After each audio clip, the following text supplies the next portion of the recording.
up just being benched for a good majority. Now he is back and subbing in for Jody Walrus, and with West Coast Carry being the starter and the support role.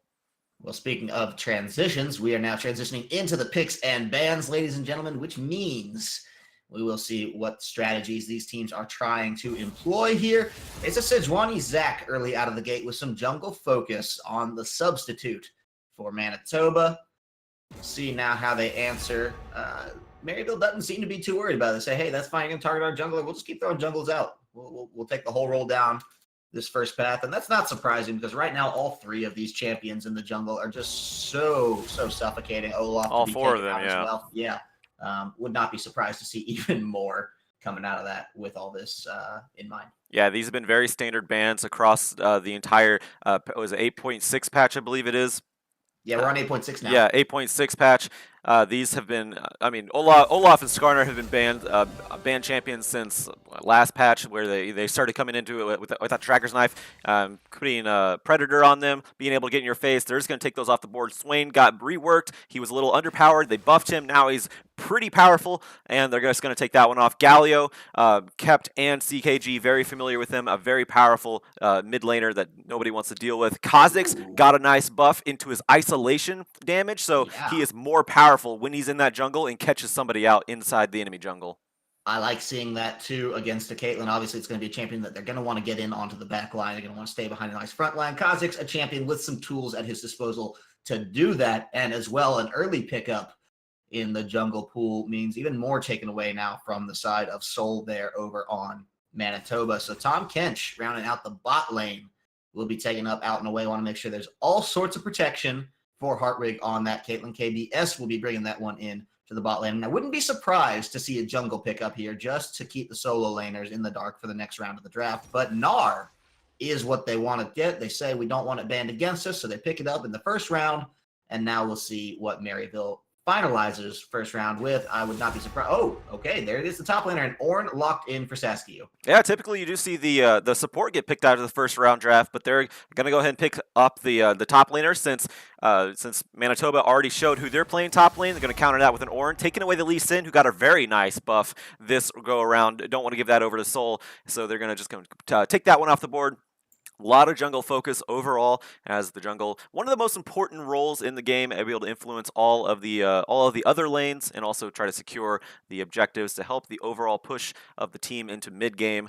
Really focus that one out, as there's still no jungler on Manitoba. Maryville wanted to prioritize that, take that one as quick as possible. So picking up the Kha'Zix. Rise also banned out. We've seen CKG on Rise do very well on him. And more jungle focus. They are targeting Soul, and it looks like that's what Maryville's strategy is going to be.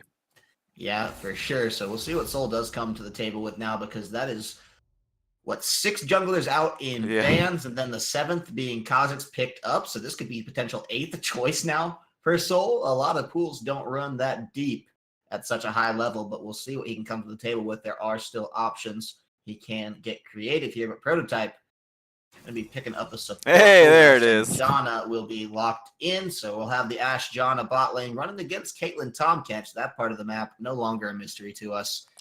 And not going to be the most aggressive, but I think that it's going to be a tough poke fest out either way.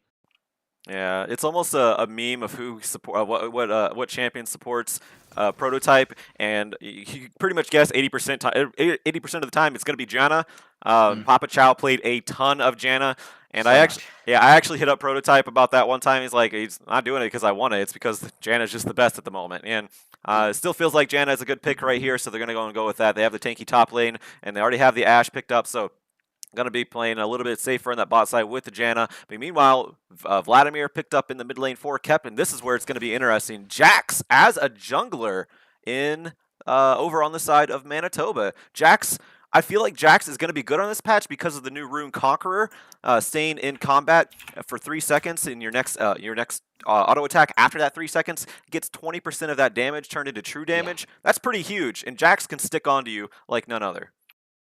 Yeah, so we'll see if they do decide to go that route. Azir locked up in the mid lane for Cat God there, so we'll see now how it plays into Kep's Vladimir. Team compositions, both pretty well prepared. I think they had a plan coming into this draft. I don't know if Maryville was going to be as jungle focused, but or planned to be as jungle focused rather when they ran into it, or whether or not this was just in response to the 3 initial jungle bans coming out from the side of Manitoba. But either way, we have what we're looking at now. I think it's compositionally going to be a pretty good team fighting comp coming out of the side of Maryville there. Kha'Zix being the only one that feeds more into a pick style, although certainly Azir and Ornn and Ashe can all capitalize very much on that pick approach. I think Maryville finding a pick would be great for them. Meanwhile, it's a lot of chaos coming out, but a storm easily weathered from the side of Manitoba. They can just create so much friction on this map as a 5-man unit, especially when you just factor in the Gnar split push teleporting in. That there are a lot of options at their disposal to set up some nice long-term sieges and just keep on moving down that way. Excited to see.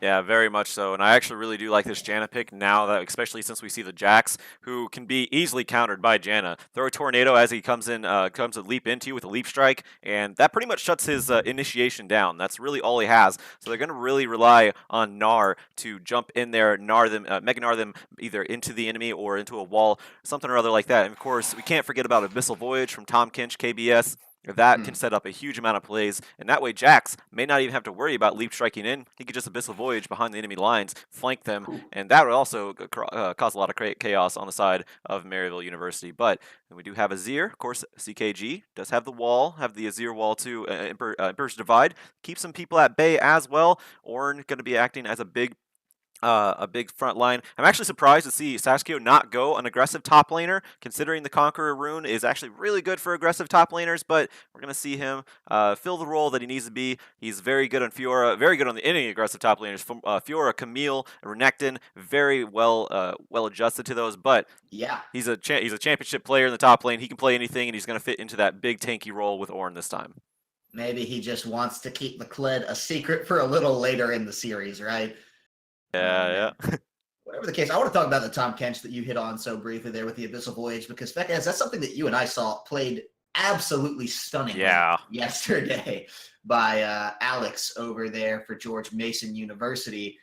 That was something truly surprised me. I know Tahm Kench has been good in this meta, but it was refreshing to see how good a clean Tahm Kench play can be coming in. So I'm going to be looking a lot at KBS this game as a more active support in the setting up fights and kind of planning and making the initial plays, more so than, West over on the side of Maryville. West, obviously, as that Janna has a lot of tools at disposal. Okay, there's the Flash Monsoon, there is the Tornado, but they don't, I think, go as far as maybe we might get out of the Tahm Kench and with the tank as well. So really the shield going to be such a big point coming out onto Prototype, going to keep him consistently shielding the turrets and so forth as Janna.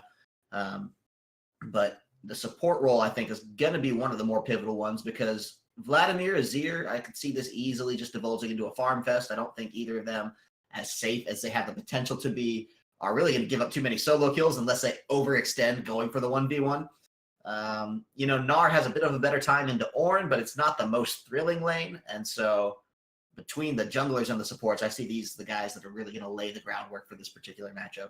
Yeah, what I'm really interested to see is how much Cat Ears pressures Jax.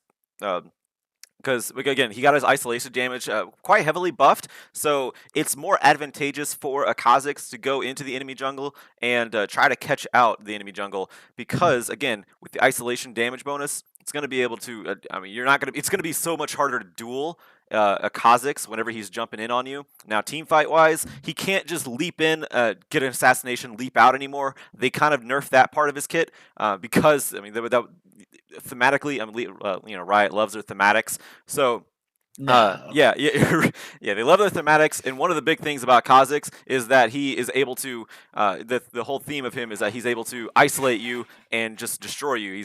He catches his prey kind of thing. So they kind of reinforced that with the isolation damage buff and took away the ability just to get in, destroy, and then get out. That's not really what he was intended to be thematically.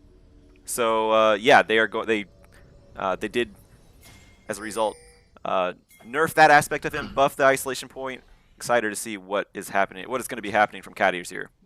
Well, ladies and gentlemen, we are on to the Rift, and that means we have some introductions to make. It will be the University of Manitoba over on the blue side. That means Rodov in the top lane playing Gnar, Soul in the jungle with Jax, kept, bringing Vladimir into the mid lane. Hartwig and KBS will round out with Caitlyn and Tom Kench on the bot side of things. Yeah, and of course over there on the side of Maryville, we do have Saskio, Cat Ears, CKG, that is a top jungle and the mid lane respectively, Prototype and West over on the side of... Did you say Maryville? No, I said Manitoba. Oh, thank goodness. Okay, no, you yeah. had it right. Yeah, sure. West Coast carry on the side of support. Sorry about that. I kind of like slightly blanked there because the pause came up and then I was like, anyways. Yeah, the pause did throw things off a little bit. So to give some clarification here, you may hear the phrase CAC God or West Coast Carry thrown out. Yes. That is because CKG is short for CAC God, and West Coast Carry, the former name of West when he was on RNU last year. I don't know if he just prefers West, simpler, shorter, cleaner, or if it's just the characters of the name. Don't let him get that far with the MU tag in front. Who could say? Either way. Well, he's not from the West anymore. Originally from, I believe, Washington. So he actually, was a West Coast carry at one time. Now he's playing in the northern region over on the side of Maryville. So just wanted to get that out of his name, I suppose. Sure. Yeah. So now he's just the embodiment of the West. It's still the spirit, yeah. But he's not on the West Coast. Yeah, and I do want to point out that Soul actually, he did not take the Conqueror rune, so he won't be getting that true damage, but still will be getting those 3 auto attack power buff auto attacks whenever you get the 3 auto attacks on, which again, very good for Jax. You can still auto attack 3 times pretty easily, especially with the auto attack reset of Empowered Strike. For sure. So interested to see. Yeah, we talked about Jax, we talked about Kha'Zix. We'll be interested to see the way they all pan it out here because so many questions. Jax starting on the red side as well. Same story for Cat Ears on Kha'Zix. Both making their way to the blue. Wonder if they're going to try for any early ganks. I mean, yesterday we saw a level 2 gank coming out. So in current meta, nothing is safe that early on. Very much so. CKG, though, he's pushed up pretty far, so definitely Cat Ears not going to be looking for too much of a gank. We have a lot of trading on the bot side, though. Yeah, very much. They're going a game of bloody knuckles here for sure, and Hartwig's happy to try to keep sustaining this one out, though. Stepping up into those minions does take about equal damage, all things considered, as the CS stays consistent. They're just bruising up on one another, and all will stay relatively equal there. Now we have Jax off in the wings. Soul might be coming in for a gank onto Saskio here. There's the hop in from Rodog. He's about to go mega, but look at that. Saskio read that one like a book, and he is out. Yeah, very nice awareness by Saskio. Now throws a ward down. Didn't need that at the time, so now he's going to have extra preparation and able to use that. He was actually just pushed into his own turret just enough to be able to take advantage of that dash and get out of the way. There's not too much pressure from Jax unless he lands a leap strike, and of course, Gnar doesn't have anything until he gets level 6 and is able to Gnar out. He does have a little bit of a slow whenever you hit Mega Gnar, but not really going to be enough yet on the top side against Saskio, especially again he has a leap or a dash rather, so he's going to stay safe, no problem. He actually has his corrupting potion, so he's also going to stay healthy as well, and just going to go reset the lane eventually. He's actually quite comfortable farming underneath turret. Yeah, definitely a situation which he can just weather the storm there and just hold out, and then all of a sudden, hey, look at that, I'm very, very strong.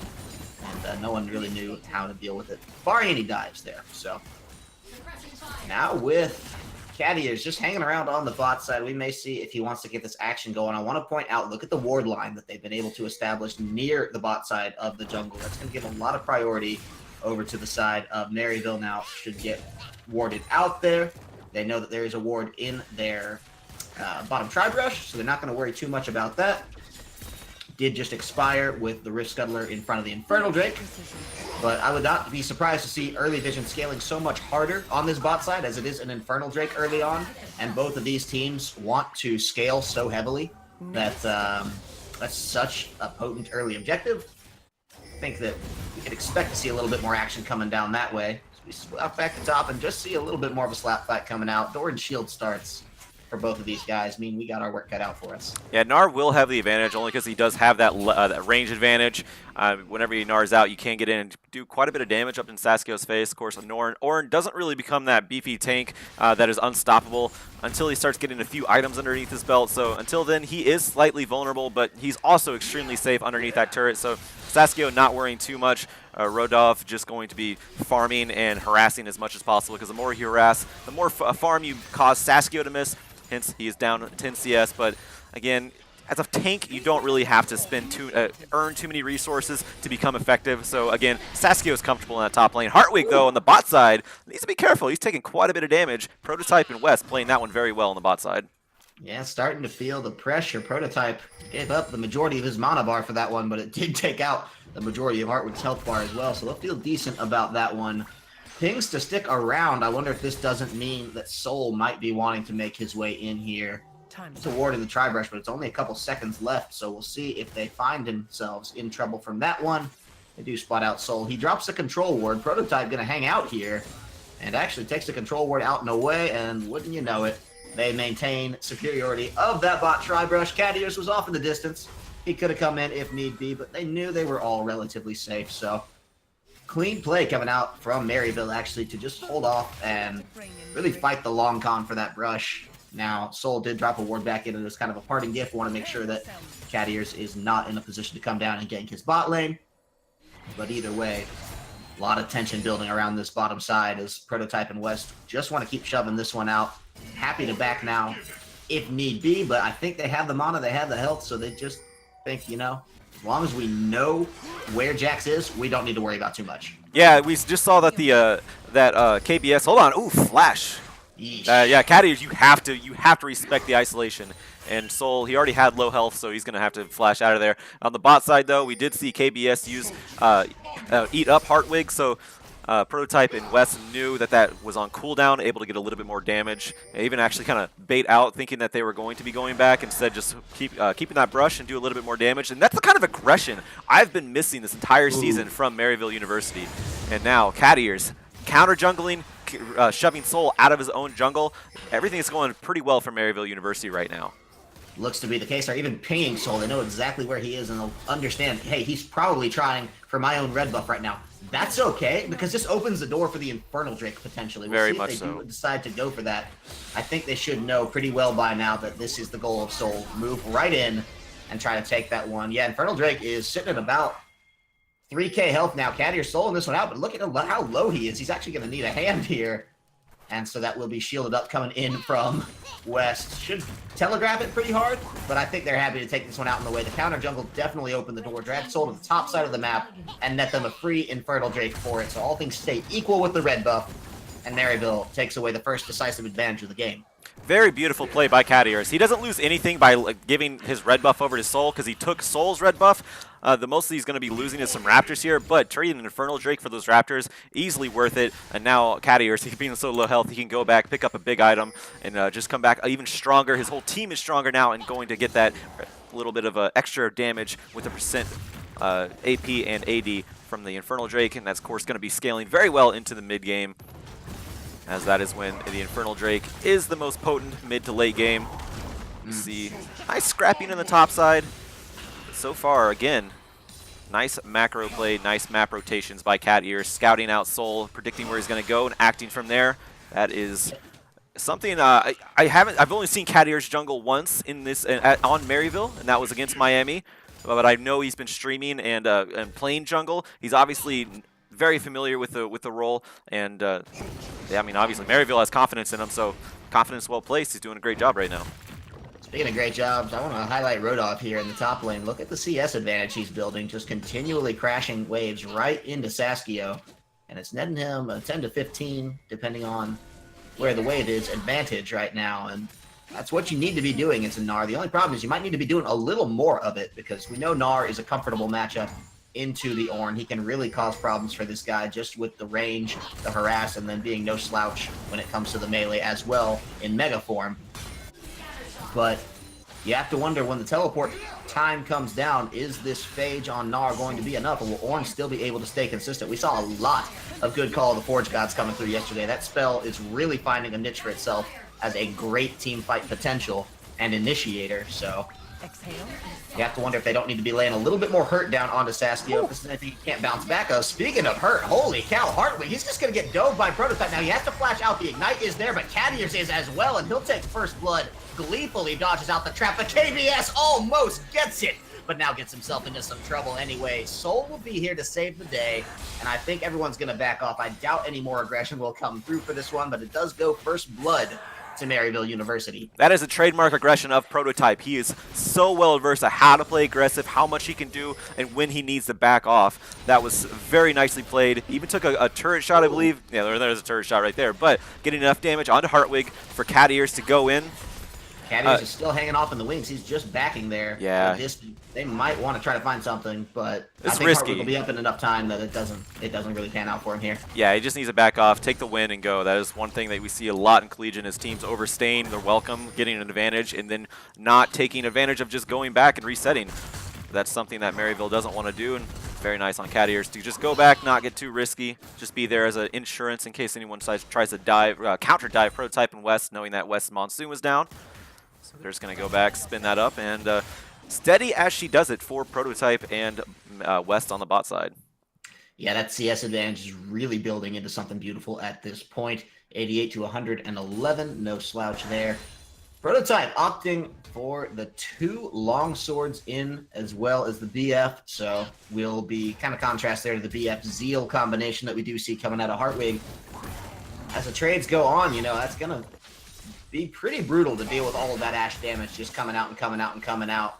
We do have Janna as well just to keep things shielded, keep things okay. So the Zeal doesn't make as much of a difference there for Prototype. Obviously, it's something he's still going to want to build in the long term, but it's not as an immediate necessity as, say, would be on Hartwig's Caitlyn. So right, he's all in all. Oh, sorry. No, I was gonna say right. He's gonna be using his Berserker Greaves and that one dagger to use that. But first turret picked up, and we have maybe a gank coming to the bot side, but that's actually CKG just stopping kept here.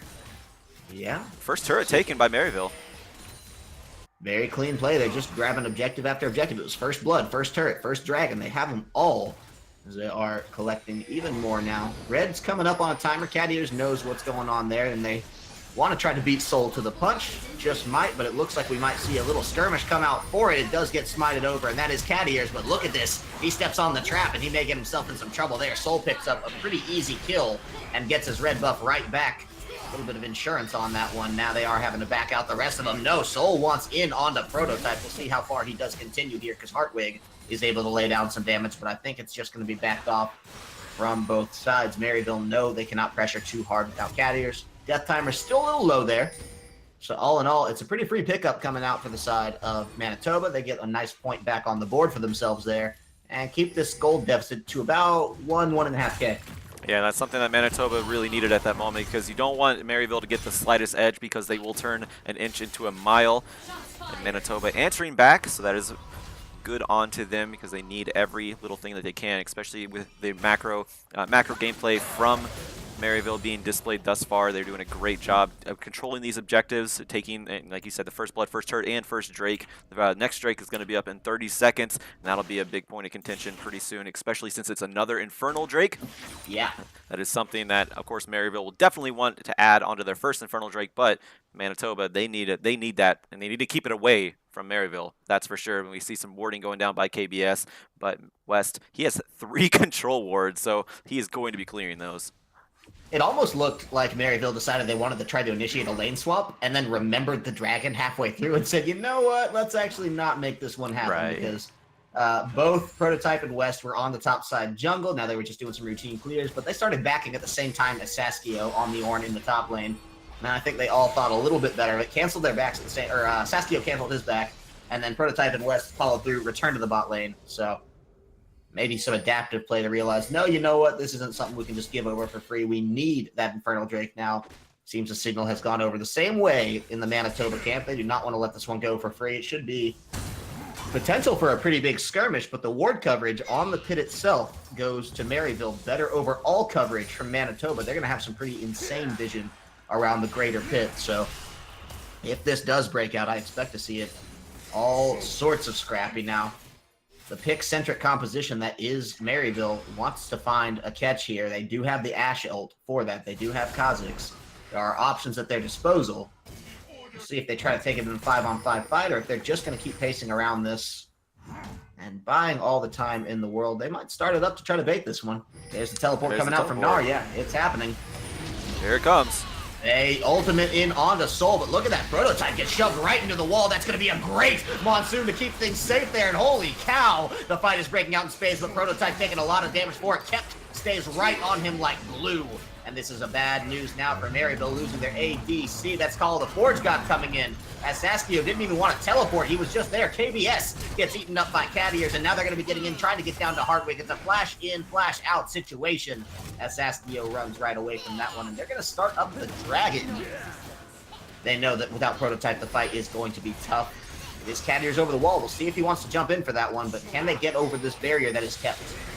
Oh, he got it! And he steals. He does make that one happen. It's 2 Infernals. He'll lose his life for this, but that is so worth it to get that second Infernal take. Even if they lose the fight here, Maryville has come away with a big one, and they do turn around to slay Hartwig as well as a little party. Oh my god! Oh might go down as well. Cat God, what are you doing, you monster? He finds another one. Credit goes to Saskio, but that was 100% Azir making the play there, and West polishes off the kill onto Rodov.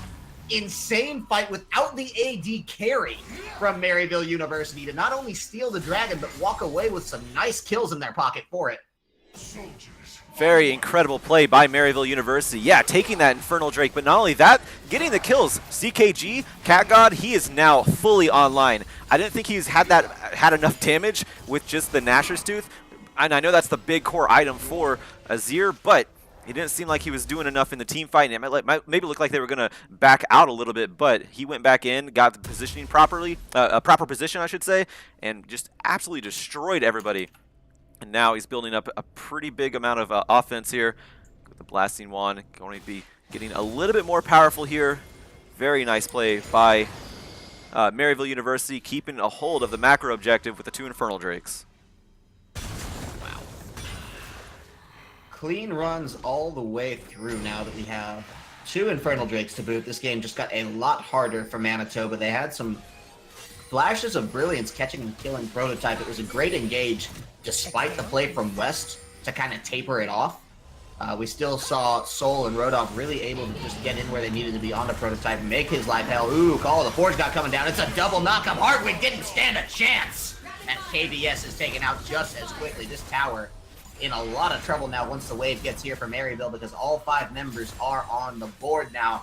Does mean that Rodolph was in the bot lane. Nar, he's going to be trying to continue that split push. We'll see if Saskio just walks back down or tries to teleport. Yeah, he will want to teleport that one through, but that means Rift Herald going out pretty easily now for the side of Maryville. They should have that with very little contention. Yeah, and they're keeping Prototype on the top side just to take that top lane turret so you don't have to use the Rift Herald on the first outer turret. It's always best if you can use that Rift Herald onto the inner turrets or even further, and taking out the outer turrets will give them that option. So all 3 turrets, outer turrets for Manitoba are down, and that means the Rift Herald is going to be used even more effectively, as it's more than likely going to be able to take out an inner turret and open up an inhibitor turret for Maryville University. At the pace that they're playing this game, that is going to be very scary for Manitoba. They need to do something very quickly, stay a little bit safer, because Maryville, they are taking off.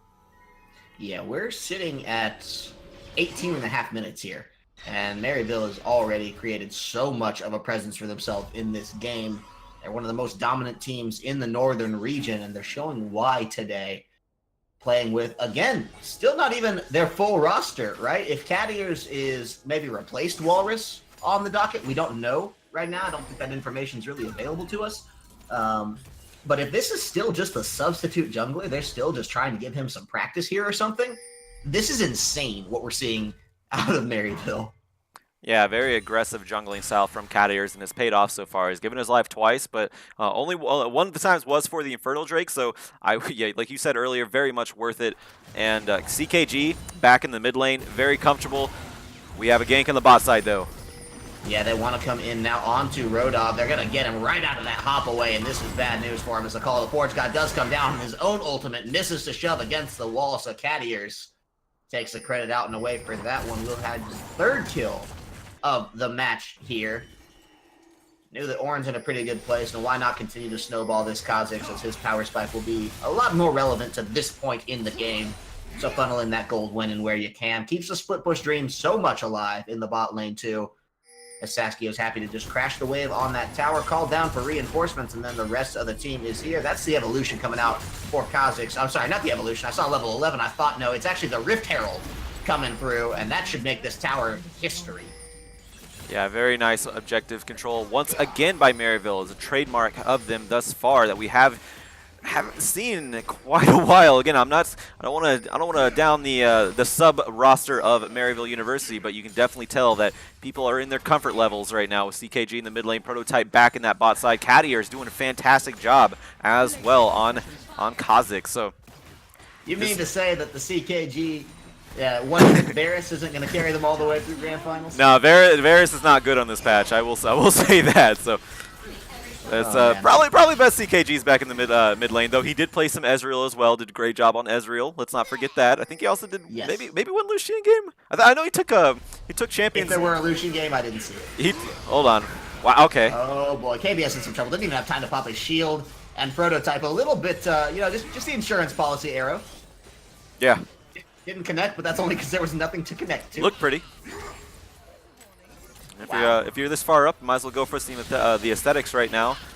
As we They're see starting to run away with this one for sure. This is not good news. As the Call of Forge God does come down, they're going to pop it right back out in track and knock up Heartwig. Buys them a little bit of time to take away this tower punishment free, but they do have to back off as the rest of the team does hold it within an inch of its life. I think the next wave is not going to go so well for the side of Manitoba. Now with that Azir tower in the mid lane, it's going to be almost certain that wave makes it at least to the doorstep before it's taken out by champions. Kept, are you going to try to make this one happen? The answer is yes, he's over the wall. But West was out, but that may be the ideal situation because now he can't heal for Prototype, but CKG can. Prototype's staying alive! Absolutely devastating. He finds two there. That is Soul and KBS taken down and out of this one. And they can't even run back through safely because look at the tower! It kept Harvard in trouble. That's the triple kill. And Cadier's now trying to find Kep. He gets it with a smite on the tail end, and Rodov, the sole survivor, is running out of this one as fast as he possibly can. Don't try to hold it off.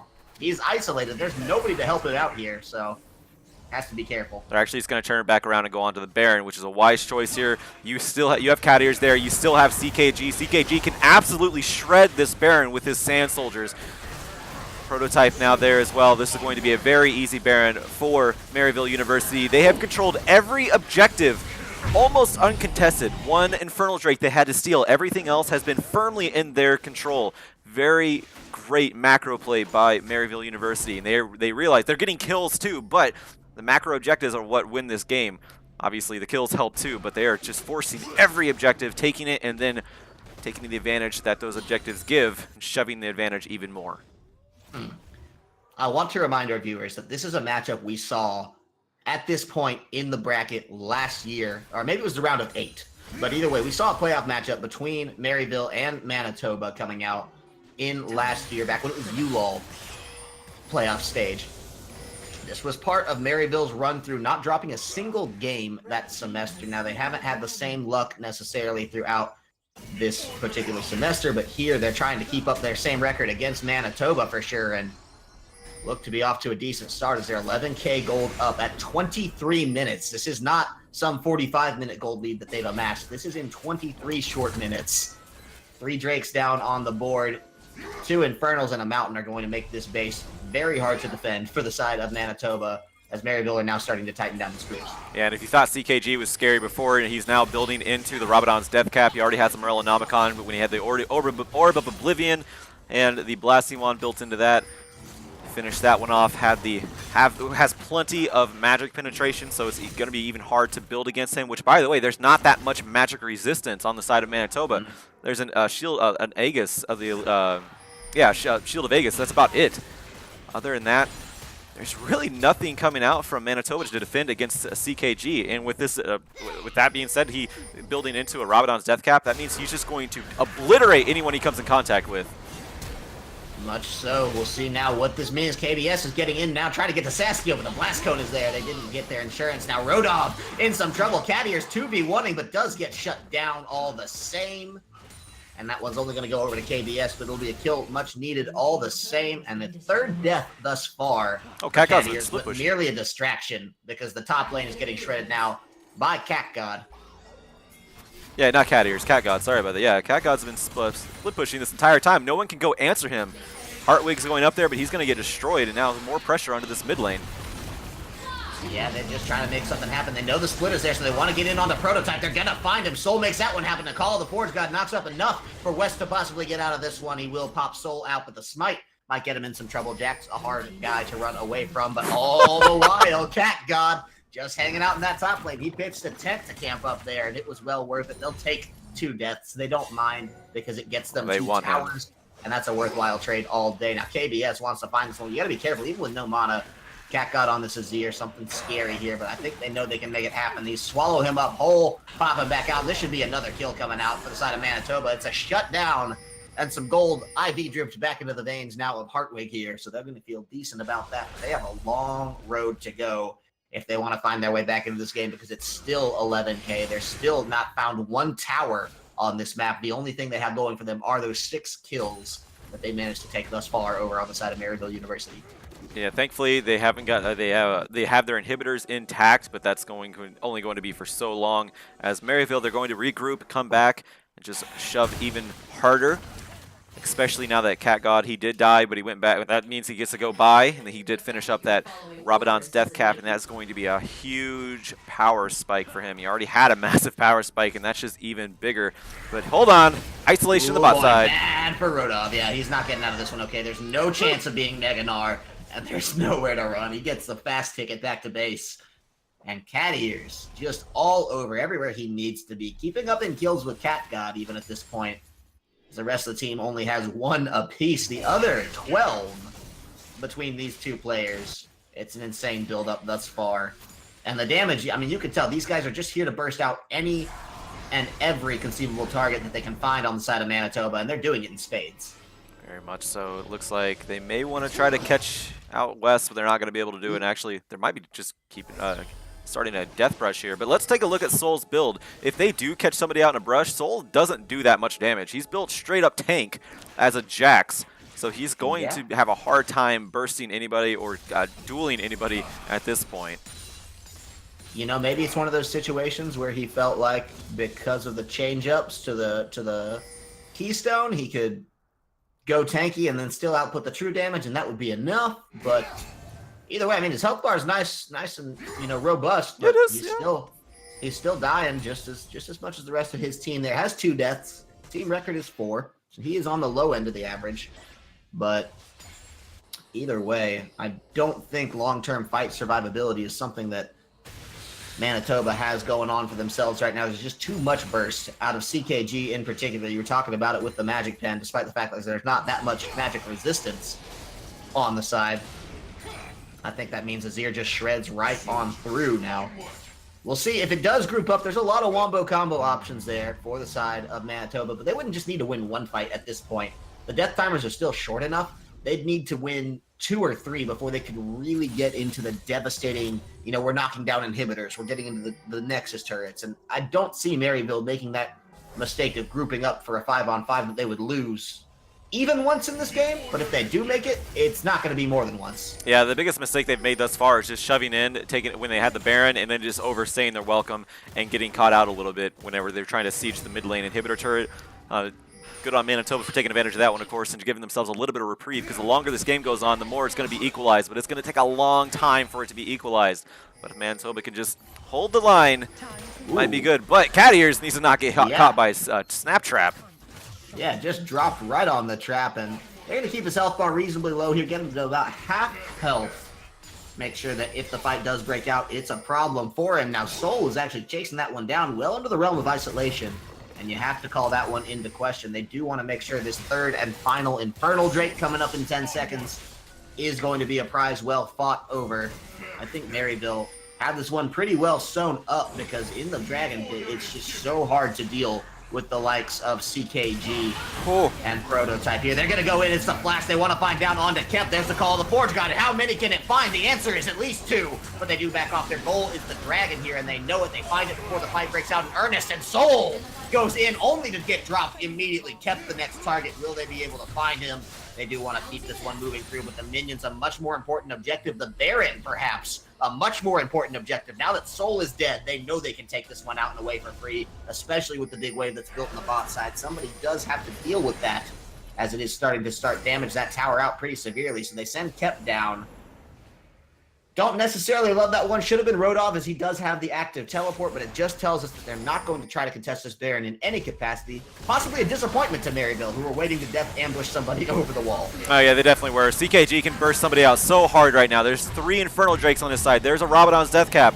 There's the Nash's Tooth and the Magic Pin with the Morellonomicon and the Sorcerer's Boots. There is so much power on CKG that I almost think he can 1v5 at this point. There is an insane amount of power on him and not a near enough magic resistance on the side of Manitoba to deal with him. But not going to get cocky. He's going to just push up the top side, go back, collect his winnings, and just regroup. This may be the last shove for Maryville University. Yeah, that level of measured play is a hallmark of a great team, and Maryville are measuring themselves out immensely right now. Avoid staff. They're not overextending more so than they need to just yet. I mean, we've seen a couple of maybe YOLO dives coming out of cat ears, right? There's some time yeah. and paid the price for it, but it's always got the team a bigger advantage off the back of it. So I think that still qualifies as measured. Now with the Baron up, they do have an open inhibitor in the top lane. They're not going to worry about bouncing that way because they have some more towers to deal with. They actually have cat ears running the split push because they know that he can deal with somebody alone. They would need to send at least 2 or else it's isolation. So very smart actually sending the Kha'Zix down there by himself. Been playing well into this buffed up champion thus far, but here at the steps of the base, it means a little bit less as the distance to travel is so short. I would not be surprised to see Maryville group up here and try to make the push to crack open the base. It looks like that's exactly what is happening as they are going to just poke down this turret ever so slightly. CKG, he can just go in there, tap it out a few times. There's really nothing Manitoba can do. It's at this point, maybe a little bit a while ago actually, you think about game number 2. Nice tornado by West though, catching up 2 of them, just going to delay the siege just a little bit here. But yeah, Manitoba, they need to think about game number 2 because there's a lot of pick and bans. Here's an negate. Oh, they want to come in. It is going to be the stun-up attempt is dead before it even starts. They will find CKG, and he's the main damage threat, but they took so much damage in the meantime. What does it matter? Because Prototype on the back. Cat Ears wasn't even there. He is down. He's got himself a double kill. Make that a triple as he's hopping in to not only take out Hartwig, but take out game number 1 in this series considerably in his favor for Team Maryville. They are going to be coming through absolutely dominant in game number 1. It'll be 32.5 minutes on the board, but it felt like this one was decided from even the 15 minute mark, somewhere in there. Maryville go 1-up in the series. It is a best of 5, so we have more games to come, but if this is any indication, it does not bode well for the likes of Manitoba. No, that one was a little bit scary for Manitoba. But also, we are seeing the true form of Maryville University, and that is the power that they should have been able to display this entire time. And I really want to see this roster against Columbia College sometime. But, of course, Manitoba, this is a best of 5. They still have some chance here.